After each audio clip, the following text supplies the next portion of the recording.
Imagine being at the absolute top of the world. You've won 3 Stanley Cups, earned tens of millions of dollars, and the entire hockey world is at your feet. You're one of the NHL's biggest superstars and the face of American hockey. And then came a night that threatened to send you behind bars for years. Good morning to you, Robin. While Patrick Kane prepares for a hockey season less than 2 weeks away, his accuser's attorney in the sexual assault claim against him dropping a bombshell about potentially crucial evidence to this case. The name Patrick Kane was supposed to mean unbelievable talent, goals, and championships. But while he continued to dominate on the ice, his life off it took a completely different turn. Alcohol, wild partying, run-ins with the police, and controversies slowly began to overshadow everything he accomplished on the ice. And in 2015, a scandal hit that could have destroyed his career entirely. Kane faced serious allegations. His name was plastered across headlines all over North America, and suddenly it was uncertain if he'd ever play another game in the NHL. But Patrick Kane's trouble didn't start in 2015. Controversies had been swirling around him long before that, and his off-ice behavior was drawing more and more scrutiny. How did the biggest star in American hockey end up on the brink of ruin? What really happened during the darkest chapter of his life? And how did he ultimately manage to save his career? This is how Patrick Kane almost ruined everything. Patrick Kane was born on November 19, 1988 in Buffalo, New York, and it was primarily his father, a massive Buffalo Sabres supporter, who introduced him to the sport of hockey. Consequently, from a very young age, Patrick spent his time growing up in the stands of the NHL, admiring legendary players like Pat LaFontaine and Joe Sakic. There's also a curious story from his childhood. When he was about 6, he accidentally appeared on a Sylvain Turgeon collector's card because he was sitting on the ice during the photo shoot and ended up in the shot. His father also built a small hockey rink in the family basement, where Patrick spent hours practicing, and by the time he was 9, it was clear he had something extra. In one summer league, he scored so many goals that the organizers eventually moved him up to an older age category. But with his growing talent came doubts.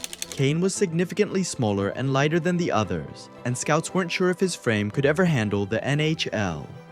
At the age of 14, he took a significant step, leaving his family behind to move to Michigan and play for the elite Honey Baked team. He lived with the former NHL player Pat Verbeek, who eventually became one of his most important and greatest mentors.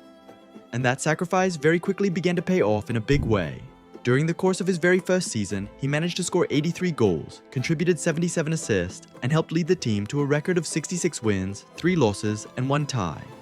It became increasingly clear that an extraordinary hockey talent was emerging from Buffalo. But even that wasn't enough to make all the doubts disappear. Because of his small frame, he only got into the prestigious US National Team Development Program after a spot opened up from another player. And that's when one of his most legendary stories originated. Because he weighed too little, he would hide 2.5-pound weights in his pockets during weigh-ins to appear heavier. He later admitted himself, "I actually weighed about 142 pounds, but thanks to that, the scale showed 147. He then headed to the OHL, where he put on the London Knights jersey and immediately showed what he was made of in his first season. On a line with Sam Gagner and Sergei Kostitsyn, he scored 62 goals in 58 games, added 83 assists, and with 145 points, he led the entire league in scoring. In the playoffs, he added another 31 points in 16 games and won the award for the league's best rookie. He also excelled on the international stage. At the 2006 IIHF World U18 Championships, he led the United States to a gold medal and caught the eye of every scout. Just a year earlier, some scouts had doubted whether he even belonged in the first round of the draft because of his height and weight. But a single season in the OHL changed everything. By the spring of 2007, Kane was considered one of the most skilled forwards in the draft. His slick hands, creativity, and on-ice vision were exceptional. The only question that remained was whether he could physically handle the NHL. The answer came on June 22, 2007. The Chicago Blackhawks selected Patrick Kane as the first overall pick in the NHL Draft. After the draft, only one thing was expected of Patrick Kane: to help bring Chicago back among the top teams in the NHL. The club had several weak seasons behind them, and fans believed that the first overall pick would kick off a new winning era. When he arrived at his first training camp at 18, he found himself alongside experienced players like Martin Lapointe, Robert Lang, and Adrian Aucoin. Still, you could see he was confident. His NHL debut came on October 4, 2007 against Minnesota, and he couldn't have wished for a better start. He scored his first goal in his very first game and immediately won over the Chicago fans. A few days later, Jonathan Toews also made his debut, and that's when one of the best duos in modern NHL history began to form. Coach Denis Savard quickly recognized the exceptional talent he had in Kane, but at the same time, he wanted more from him than just goals and assists. He pushed him to work his hardest on every shift, improve his play without the puck, and be responsible in the defensive zone as well. Kane later admitted that this was one of the most important lessons of his entire career. He burst into the NHL in a big way. During his first season, he played all 82 games, scored 21 goals, added 51 assists, and with 72 points, he led all rookies in scoring. He deservedly won the Calder Trophy for the league's best rookie. A year later, it was clear that an exceptional team was growing in Chicago. But after 4 games, an unexpected change came. Coach Denis Savard was replaced by Joel Quenneville. He immediately tightened discipline and demanded more responsible play from Kane at both ends of the rink. The Blackhawks eventually made it to the playoffs for the first time in 7 years and sensationally marched all the way to the Western Conference Final. There, they were stopped by the experienced Detroit Red Wings. Nevertheless, it was clear that Chicago would soon be among the top contenders in the entire league. Kane finished the season with 70 points in 80 games. But shortly after it ended, the first major scandal of his career hit. In August 2009, he and his cousin were arrested after a conflict with a taxi driver in Buffalo. The whole dispute started over 20 cents in change, but according to the charges, it escalated into a physical assault. The case made headlines all over North America and significantly damaged his reputation. Kane eventually accepted a plea deal for a misdemeanor, paid court costs, apologized to the taxi driver and the public, and admitted that he had let down his family, the fans, and the entire club. But on the ice, he responded in the best possible way. In the 2009 to 2010 season, Chicago was one of the biggest favorites for the Stanley Cup, and the Kane-Toews duo definitively established themselves among the best in the entire NHL. Kane brought creativity and offensive genius, while Toews was the natural leader of the locker room. In the regular season, Kane collected 88 points, but the best was yet to come in the playoffs. In 22 games, he recorded 28 points and led the Blackhawks to the Stanley Cup final against Philadelphia. The 6th game of the series went down in history forever. In overtime, Kane shot from a sharp angle, and the puck suddenly slipped through the pads of goalie Michael Layton, but almost no one noticed it had ended up in the net. While everyone else continued to play, Kane was the only one to raise his arms and start celebrating. Only after a few seconds did the referees confirm the goal. Chicago won its first Stanley Cup in 49 years, and Kane became the author of one of the most famous winning goals in history. But after the championship celebrations, a harsh reality set in.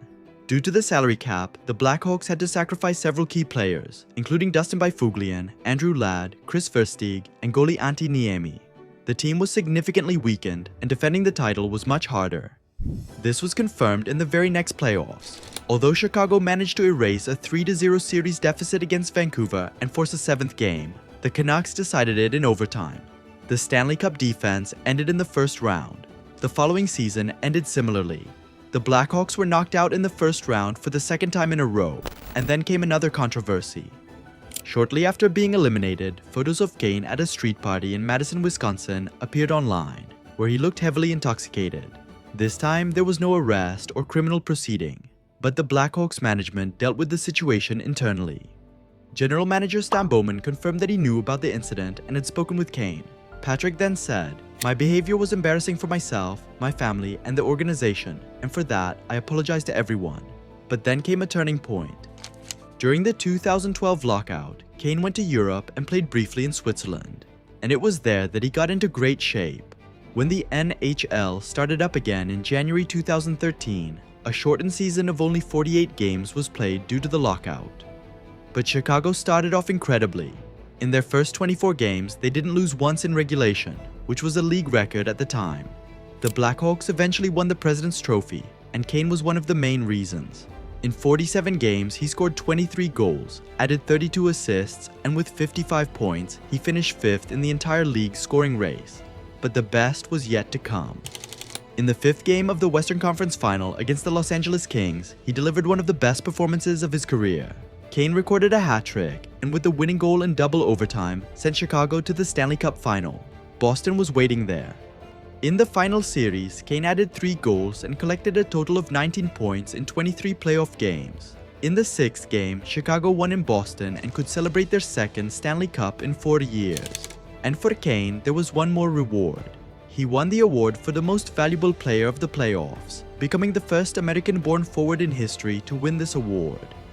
Just a few years ago, people were debating whether his small frame could even handle the NHL. Now, Patrick Kane was a 2-time Stanley Cup winner and the best player of the entire playoffs. Kane entered the 2014 to 2015 season as one of Chicago's biggest stars. But in February, during a game against Florida, he suffered a broken collarbone. It looked like his season was over. Kane missed the rest of the regular season and played a total of 61 games, in which he collected 64 points. But in the end, he managed to return just in time for the playoffs. Chicago once again made a run for the Stanley Cup and faced Tampa in the final. The Blackhawks handled the series 4-2 and celebrated their third title in 6 years. The last team to achieve something like that was Detroit between 1997 and 2002. So at 26, Kane had already won his third Stanley Cup. But shortly after the celebrations, the most serious scandal of his life occurred. In August 2015, police in New York began investigating a woman's claim accusing Kane of rape at his home. Kane was not arrested or charged, but police searched his house, and the case immediately drew huge attention. Suddenly, no one was talking about hockey or his third Stanley Cup. Everyone was focused on one question: what really happened that night? From the beginning, Kane denied any wrongdoing. The investigation lasted several months, and in November, a decision was reached. The district attorney announced that no criminal charges would be filed against Kane. According to him, the physical and forensic evidence did not sufficiently support the allegations, and the accuser stopped cooperating with the investigation. The case was therefore not presented to a grand jury, and Kane was not criminally charged. And this is where his story began to change. After an extremely difficult summer, Kane returned to the ice and began to do something no one had ever seen from him before. From October 17th to December 13th, 2015, he scored a point in an incredible 26 consecutive games. During this streak, he collected 16 goals and 24 assists for a total of 40 points. He broke Bobby Hull's club record and also set the longest point streak by an American-born player in NHL history. And Kane was far from finished. He played all 82 games and ended the season with 46 goals, 60 assists, and a total of 106 points. For the first time in his career, he won the Art Ross Trophy for the NHL's top scorer, and it wasn't even close. The runner-up, Jamie Benn, had 89 points, so Kane won the scoring title by a whopping 17 points. Moreover, he became the first US-born player to win the Art Ross Trophy. He also earned the Hart Trophy for Most Valuable Player, the Ted Lindsay Award, and was named to the first All-Star team. But even Kane's performance wasn't enough for Chicago to advance past the second round. In the next season, the story repeated itself. After this season, there was a big change. Chicago traded Panarin due to the salary cap, and a team rebuild began. In the 2017 to 2018 season, the Blackhawks missed the playoffs for the first time in 9 years. It must have been strange for Kane. When he came to Chicago, they were one of the worst teams in the league. Together with Toews, he helped transform them into a dynasty. And now, history was starting to turn, but Kane continued to shine. At the World Championship in Denmark, he captained the US national team and collected 20 points in 10 games, led the tournament in scoring, won the MVP award, and led the USA to a bronze medal. He then had his best individual season in 2018 to 2019. Chicago continued to struggle and even fired Joel Quenneville during the season. But Kane collected 110 points in 81 games and had a point streak of 20 consecutive games. However, even his performance wasn't enough to return to the playoffs. On January 19, 2020, Kane reached yet another significant career milestone. Against Winnipeg, he officially recorded his 1,000th regular season point, becoming the youngest American player in history to reach that impressive mark.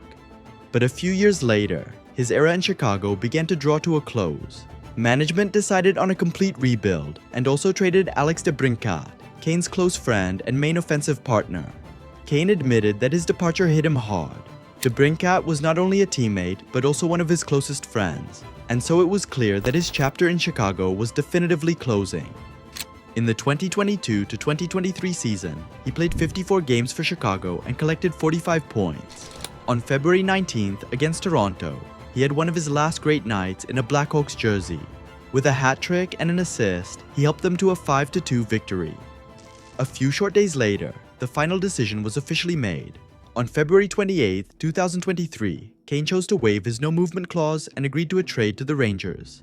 After 16 long years, he left the club where he had spent practically his entire adult life. Ranger also met Panarin again, but his short stint in New York didn't go as planned. In the regular season, he scored 12 points in 19 games and added another 6 in 7 playoff matches. However, the Rangers were knocked out in the first round by New Jersey, and then came another big hurdle. In June 2023, he underwent a serious hip resurfacing surgery. A months-long rehabilitation followed, and it was not at all certain if he would be able to return to top-level hockey. But Kane managed to make a comeback. In November, he signed a one-year contract with Detroit, where he was reunited with Alex DeBrincat and began to surprise people. In his first 18 games, he collected 16 points and ultimately finished the season with 47 points. After such a difficult surgery, he accomplished something that few expected of him. He returned to the top and showed that his hockey sense and puck skills still work at the highest level. In the summer of 2024, Kane extended his contract with Detroit for another year and continued to approach historical records. On January 8th, Detroit played against Vancouver. He scored 2 goals, and the second was his milestone 500th in the NHL. He thus became only the 50th player in the history of the league and the 5th American to achieve this milestone. Yet, his journey for records did not end there. A few weeks later, he was just 1 point shy of matching the American record held by Mike Modano. On January 28th, he got an assist against Los Angeles, reaching 1,374 points. The very next day against Washington, he added another assist, and with his 1,375th point, he surpassed Modano. At the age of 37, he became the all-time leading scorer among US-born players in NHL history. The player whose small stature was so doubted at the beginning of his career had, after all these years, reached the pinnacle of American hockey. Shortly thereafter, Kane became a free agent, and speculation began about where his next steps would lead. And that's when Chicago called again. On July 23, 2026, the Blackhawks announced his return, and Kane signed a 2-year contract. After 3 years, he returns to the club where he spent the first 16 seasons of his career. His return thus takes on even greater significance. In 2007, he came to Chicago as an 18-year-old talent who was expected to help start a new era for the club. Now he returns as a 37-year-old veteran, and instead of having to carry the whole team, he will be one of the most experienced players in the locker room and a mentor to the new generation around Connor Bedard. The 2026 to 2027 season is yet to begin, so it's not yet clear what his next chapter will look like. But what is certain is that Patrick Kane is entering his 20th season in the NHL. The little kid from Buffalo, who many once disbelieved, has since become a 3-time Stanley Cup winner, a holder of numerous individual awards, and the most productive American in NHL history. Thanks so much for watching. If you liked this video, I'd really appreciate a like and a subscribe. It really helps me out a lot. And I'll see you in the next video, or another one that's already on the channel right now. See ya for now.